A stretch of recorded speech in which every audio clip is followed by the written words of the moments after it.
আবু হুরায়রা রাদিয়াল্লাহু তাআলা আন গাছ লাগায়।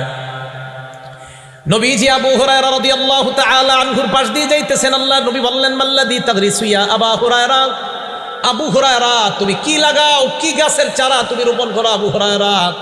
আবু হুরায়রা জবাব দেয়, গিরাসান লি ইয়া রাসূলুল্লাহ, হুজুর আমার নিজস্ব একটা গাছের চারা রোপণ করতেছি। আল্লাহ নবী বললেন, আলা আদুল্লুকা আলা গিরাসিন খায়রিন লাকা মিন হাযা, আমি কি তোমাকে এর চাইতে উত্তম গাছের কথা বলবো না, যে গাছটা তোমার এই দুনিয়ার গাছের চাইতে 1000 গুণ বেশি উত্তম? কয় হুজুর এটা আবার কি? আল্লাহ নবী কয়, আবু হুরায়রা তুমি বলো। বলেন আপনারা সুবহানাল্লাহ, আলহামদুলিল্লাহ, লা ইলাহা ইল্লাল্লাহ, আল্লাহু আকবার। এই চারটা বাক্য বলার পর আল্লাহ নবী বললেন, আবু হুরায়রা তুবু রাসূলুকা বিকুল্লি ওয়াহিদাতিন শাজারাতুন ফিল জান্নাহ, এই যে চারটা বাক্য তুমি পাঠ করলা, তোমার এই চারটা কথার সাথে সাথে জান্নাতে চারটা গাছের চারা লাগানো হয়ে গেছে।